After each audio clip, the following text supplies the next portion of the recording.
Halo, assalamualaikum, selamat datang di resep Hernis. Sudah lama saya nggak bikin bolu. Kali ini saya bikin bolu yang super gampang, tapi tekstur kuenya atau bolunya tuh empuk banget. Yang penasaran sama resepnya? Yuk simak videonya sampai selesai. Jangan lupa klik like dan klik subscribe dulu ya. Terima kasih. Resep dan cara membuat.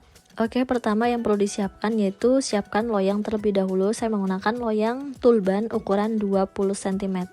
Olesi loyang dengan pengoles loyang yaitu campuran antara 1 sendok teh tepung terigu, 1 sendok teh margarin, dan 1 sendok teh minyak goreng. Ketiga bahan tersebut tinggal diaduk-aduk sampai tercampur merata, kemudian digunakan untuk mengoles loyang. Insya Allah loyangnya tidak akan lengket. Olesi permukaan loyang dengan pengoles loyang tersebut ya.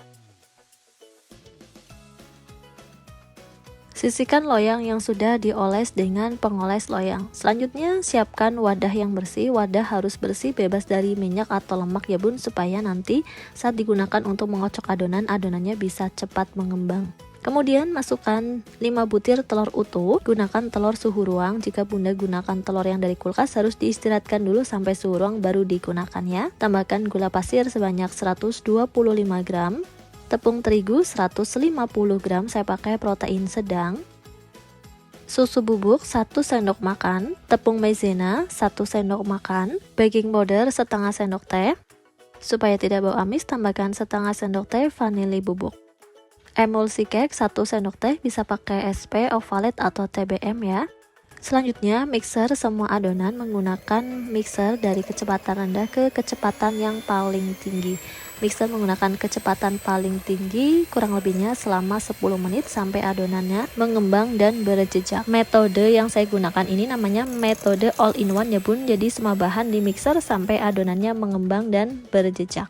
Terakhir, tambahkan margarin yang sudah dilelehkan sebanyak 110 gram. Margarinnya sudah dilelehkan dan suhunya sudah tidak panas ya, baru dituang ke dalam adonan. Aduk rata menggunakan spatula dengan cara aduk balik supaya adonannya tercampur merata. Pastikan tidak ada endapan margarin di bagian bawah adonan ya bun, adonan harus tercampur merata.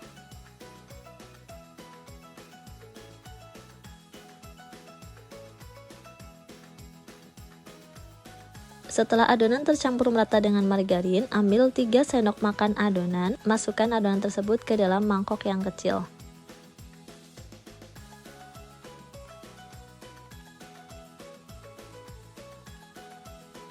Kemudian di dalam mangkok yang besar, tambahkan 1 sendok teh pasta pandan. Aduk rata adonan tersebut dengan pasta pandan.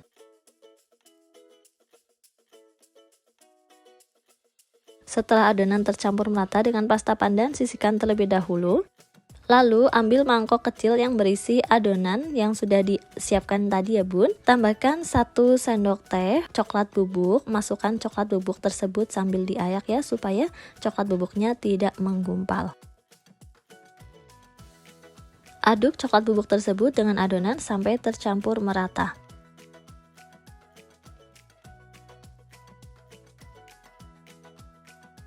Setelah tercampur merata, sisihkan terlebih dahulu, kemudian siapkan loyang yang sudah disiapkan di awal. Masukkan semua adonan bolu pandan ke dalam loyang tersebut. Lalu, masukkan adonan bolu yang rasa coklat ke dalam loyang.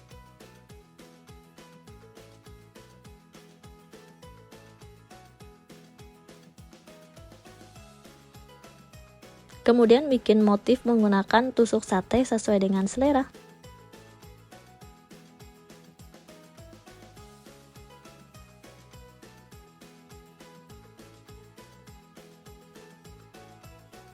Hentakan adonan untuk mengeluarkan udara yang terperangkap di dalam adonan. Kemudian adonan siap untuk dipanggang di dalam oven yang sudah dipanaskan sebelumnya. Panggang adonan kue di dalam oven selama 35 menit menggunakan suhu 160 derajat Celcius api bawah dan 7 menit menggunakan api atas, atau sesuaikan dengan oven masing-masing di rumah. Yang penting kuenya dipanggang sampai matang. Setelah kue matang, buka oven. Dan jangan lupa lakukan tes tusuk untuk memastikan kuenya sudah matang atau belum. Tusuk kue dengan tusuk sate seperti ini. Jika sudah tidak ada adonan basah yang menempel pada tusuk sate tersebut, berarti kuenya sudah matang. Kue bisa diangkat dari oven. Setelah bolu keluar dari oven, istirahatkan terlebih dahulu sampai bolu suhu ruang atau sampai suhu normal. Kemudian bolu bisa dilepas dari loyang. Nah, ini kalau sudah nggak panas, bolu bisa dikeluarkan dari loyang ya. Cara ngorengnya gampang banget. Kalau sudah pakai olesan Carlo atau olesan yang tadi pengoles loyangnya, bolu bisa langsung dikeluarkan dari loyang. Dan ini dia hasilnya. Jika bolu sudah tidak panas, bolu bisa langsung dikemas menggunakan mika ukuran 20 cm. Mika yang digunakan sesuai dengan ukuran loyangnya ya. Jadi tadi loyangnya 20 cm, mika plastiknya juga ukuran 20 cm. Untuk kertas yang warna putih, kertas dolinya saya pakai ukuran 8,5 inci. Dan ini dia bolunya, bisa disajikan atau dikemas untuk hantaran atau untuk buah tangan ya saat hajatan, atau untuk dijualan juga bisa banget tuh. Hasilnya pas banget, satu mika ukuran 20 cm. Selanjutnya untuk mengetahui tekstur bolunya kayak apa, langsung aja yuk saya akan potong. Teksturnya beneran nih empuk banget. Dan ini dia hasilnya, bagian dalam bolu bertekstur atau berpori yang halus. Ketika ditekan, kuenya bisa balik lagi tuh, empuk banget, kempus-kempus. Bunda wajib coba di rumah deh, karena resepnya gampang banget, apalagi menggunakan metode all in one ya. Sekali mixer dengan semua bahan-bahan, terakhir tinggal ditambahkan aja margarin dan pasta, diaduk-aduk sampai tercampur merata. Prosesnya cepet dan praktis banget, dan hasilnya seperti ini. Bunda wajib coba di rumah ya, karena resepnya gampang dan ini rasanya enak, gak bikin seret, teksturnya lembut, pokoknya ini bikin lagi. Selamat mencoba di rumah. Semoga video yang saya bagikan ini bermanfaat. Mohon maaf jika ada salah kata dalam penyampaian video ini. Terima kasih yang sudah menonton. Jangan lupa klik like, subscribe, dan aktifkan tombol lonceng ya, supaya tidak ketinggalan video menarik saya lainnya. Sampai jumpa di video selanjutnya. Wassalamualaikum.